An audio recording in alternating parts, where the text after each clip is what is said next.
এটা হলো শ্রীলঙ্কার পতাকা। আচ্ছা আপনারা কইতে পারবেন নি শ্রীলঙ্কার পতাকা সিংহের হাতে তলোয়ার কেন? কেন? কারণ আজ থেকে 500 বছর আগে শ্রীলঙ্কার রাজা বিয়ে করবে মাইয়া খুঁজতেছিল। রাজ্যে রাজার আদেশে 20টি সুন্দরী মাইয়া উপস্থিত করা হইল। এরপর রাজা সব সুন্দরী মাইয়াগুলোরে কাঁড়লের দানা দিয়ে বলল, যে মাইয়া 6 মাস পর এই কাঁড়লের দানাতেন আম জন্ম দিতে হারিব, আই হিগারে বিয়ে করুম। এই কথা শুনি মাইয়াগুলো আনন্দের ঠেলায় কাঁড়লের দানাগুলো বাড়ি চলে গেল এবং রাজার কথা অনুযায়ী 6 মাস পর আবার তারা রাজার দরবারে হাজির হইল। রাজা খেয়াল করে দেখলো প্রত্যেকটা মাইয়াগুলোর হাতে কাঁচা এবং পাকনা আমে ভরা, শুধু উগ্গা মাইয়ার হাতে কাঁড়ল। রাজা তাকে জিজ্ঞেস করলো, কি ব্যাপার, প্রত্যেকটা মাইয়াগুলোর হাতে কাঁচা এবং পাকনা আমে ভরা, কিন্তু তোমার হাতে কাঁড়ল কেন? মাইয়াটা উত্তরে বলল, দেখুন রাজা সাহেব, কাঁড়লের দানাতেন কখনো আম হয়নি, হবে না এবং হইতেও পারে না, তাই আয় কাঁড়লের দানাতেন শুধু কাঁড়লই জন্ম দিল এসি। রাজা মেয়েটা সততায় মুগ্ধ হয়ে তাকে বিয়ে করেন এবং বিয়ের 4 বছর অতিক্রম হয়ে যাওয়ার পরেও তাদের কোনো সন্তান হইতেছে না। এই নিয়ে রাজা, রানী এবং পুরো রাজ্যে হতাশার সৃষ্টি হয়ে গেল। হঠাৎ একদিন সেনাপতি রাজাকে বলতে লাগলো, রাজা মশাই, আঙ্গো পাশের গ্রামে এক ফকির বাবা আছে, ওনার পানি পড়া খাইলে নাকি সন্তান হয়, চলেন আমরা তার কাছে যাই। সেনাপতির এই কথা শুনি রাজা বলল, আমাকে এখনই ওই ফকির বাবার কাছে নিয়ে চলো। এরপর রাজা ও সেনাপতি ফকির বাবার কাছে গিয়ে পানি পড়া নিয়ে আসেন। তারপর 1 বছর হওয়ার পর তাদের একটি ছেলে সন্তান হয়। এখন এই ছেলেটার নাম কি রাখবে এটা নিয়েও রাজ্যের সবাই কনফিউশনে আছে।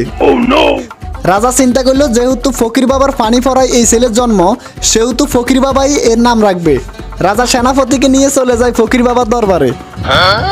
সেনাপতি এবং রাজা ফকির বাবার কাছে যাওয়ার পর দেখতে পেল ফকির বাবা খুব ধ্যানে আছে। সেনাপতি ফকির বাবাকে 3-4 বার ডাকার কারণে বাবার ধ্যান ভেঙে যায় এবং বাবার ধ্যান ভেঙে গেলে বাবা রেগে উঠে বলে, তোর এই ছেলের নাম রাখ আমার পায়খানা।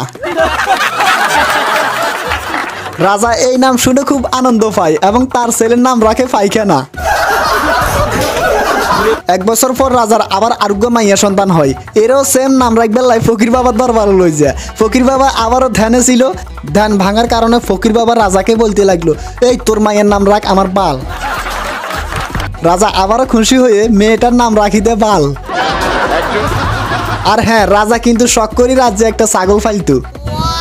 ওই ছাগলটারও কিছুদিন পরে একটা বাচ্চা হয়, আর ওই ছাগলের বাচ্চাটার নাম রাখবে লাইও রাজা ফকির বাবার দরবারে চলে যায়।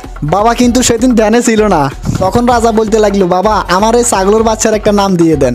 বাবা রেগে গিয়ে বলে, তুই সামান্য এই ছাগলের বাচ্চার নাম রাখবে লাই আমার কাছে আইছত, তোর এই ছাগলের নাম রাখ আমার ফুটকি।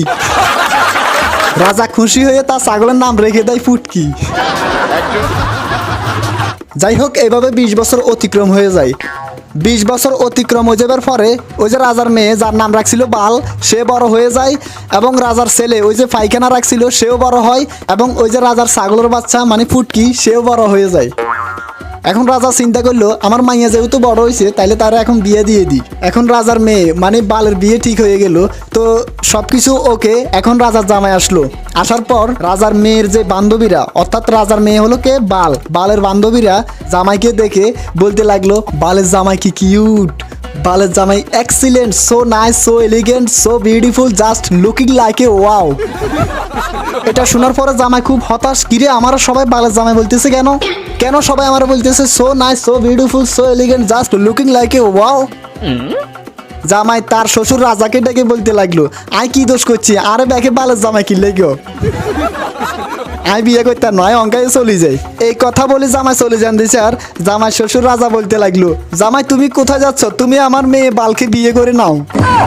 আহারা জামাই, আমি তোমার খুব পছন্দ করি, তুমি তো আমার ছেলে পায়খানারই মতো, তুমি যদি চলে যাও আনমাইয়া বালেরও তো আর কেউ বিয়ে করতো না। আর হ্যাঁ জামাই, তুমি কোথায়ও যাইতে পারবা না আমার ফুটকির 1 টুকরা মাংস না খেয়ে। এই কথা শুনি জামাই তো লজ্জিত, নিহত, আহত এবং বেহুশ। জামাই বেহুশ হইবার সাথে সাথে গল্প ইয়ানে শেষ। আর হ্যাঁ বন্ধুরা, আপনারা অনেকে মনে করতেন যে মিনাজের প্রথমে কইছিল শ্রীলঙ্কার পতাকায় সিংহের হাতে তলোয়ার কেন। আসলে শ্রীলঙ্কার পতাকায় সিংহের হাতে তলোয়ার কেন এটা আমিও জানি না, কেউ জানলে কমেন্ট করিয়েন। আর হ্যাঁ, ভিডিওতে বলা গল্পটা কেমন লাগছে অবশ্যই ভাইয়ারা জানাইবেন।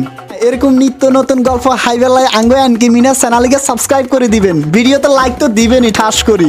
আর হ্যাঁ, সবাইকে বলতেছি এই বিনোদনটা আপনারা কেউ সিরিয়াসলি নেবেন না, বিনোদন হিসেবেই নেবেন। সবাই ভালো থাকবেন, আমাদের সাথেই থাকবেন। ধন্যবাদ।